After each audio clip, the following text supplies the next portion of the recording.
What's up, Facebook family? Pastor Batson here. I want to take a moment to give us a brief word of encouragement today. Um, I'm excited about the future days. I know that I know the government is and businesses and everything have been shut down. I mean, we are just in a unique place, in a unique phase, in a unique state. But I think they're trying to open up the city, open up the state.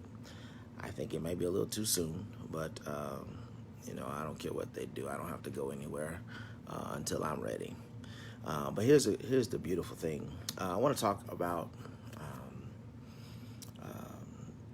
I want us to understand that God has given us more than enough of what we need. 2 Kings chapter 4, the first 7 verses there talks about a widow who had, 2 sons, and her husband had just died, and she had been left without anything else. She felt as if she didn't have enough resources to get done what she needed to get done, and now the creditors were knocking on her door, wanting to collect the money that she owed. In fact, back then, if you owed money and you had sons, they could take your sons and make them work the debt off, so they could enslave them to pay your debt. Imagine if we did that today, right? How many kids we got lying for us about, tell them mommy ain't home, tell them daddy ain't home, don't answer the door, just all that. Imagine if they came and said, I'm gonna take your kids. And some of y'all right now would be like, here they go, bye.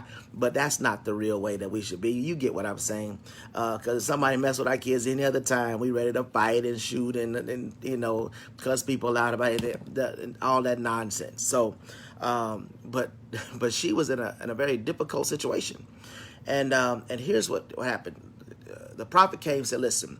What's in your house? She said, I don't have anything in my house. She said, well, except some oil. And let me just tell you something. That whole except means you have something. And basically what I'm telling you is you have more than you think. Even though you said, I don't have anything except some oil, that oil is all you need. He said, listen.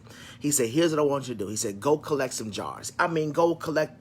Don't come back here with no 2 jars. You go collect as many jars as you possibly can. Go get jars from everywhere. Go to your neighbor. Go to your neighbor's neighbor. Go find jars any and everywhere that you can find jars. Of course, she did that.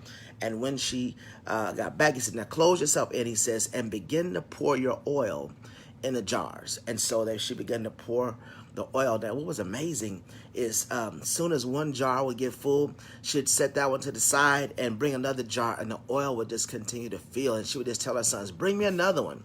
Bring me another one. And what happened is they would finally say, Mom, we're out of jars. And guess what happens? The oil just stops. The oil just stops. It's as if, here's what it also says. We are our own limitation. Had she had more jars, her oil would have continued to flow. But her oil couldn't stop beyond her effort to go get jars. Listen, I don't have time to get in that. Listen. So what happens is I want you to know, one, that you have more than you think. But the second thing I want you to know is that it's more than enough. Because here's the reality.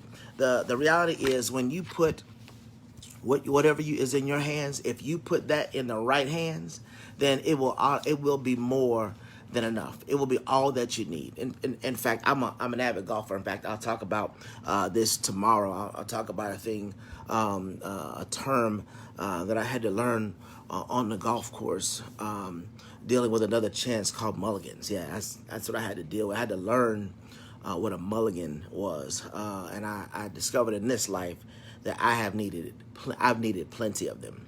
But this thing, and it's all about the right hand. So I'm a golfer. A golf club in my hands is pretty much worthless. I mean, it's worth some good entertainment, perhaps. It's entertainment for me and maybe those who play with me. But that same golf club in Tiger Woods' hands is worth $2 billion. You know what I mean? Like, do you see? It just depends, like, on whose hands it's in. You get it. A basketball in my hands now. It may get you a few points. But the same basketball in LeBron James' hands, gets you championships and $300 million contracts. It just depends on whose hand it's in. A scalpel in my hand, listen, that'll get me a felony charge, right?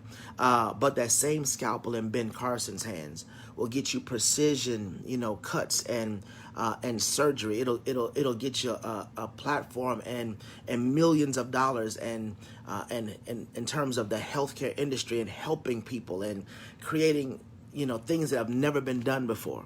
It just depends on whose hands it's in. You get what I'm saying? Football in my hands, I can get you a touchdown too. But the same football, in Zeke's hands or will get you, get you millions of dollars, get you a chance to play for what people say is America's team. All I'm trying to tell you is that it just depends on whose hand it's in. Listen, people have given that little. David had a slingshot, but he took down a giant. It was because it wasn't just in his hands. He says, I come in the name of the Lord, right? And so he was able to take down giants. 2 fish and 5 loaves in a young boy's hands. When he put that in Jesus' hands, it became enough food to take up 12 baskets after feeding 5,000 people. So it just depends on whose hands it's in. All I'm trying to say is what you have it's more than you think, and it's more than enough. But you got to put what you have, put your life, put your vision, put your hope, put your dreams, put your thoughts, put your resources, put your finances, put your faith, put your love, put your joy, put your peace in the right hands, and God will do so much more with it than you could have ever done. Listen, until next time, friends, I love you.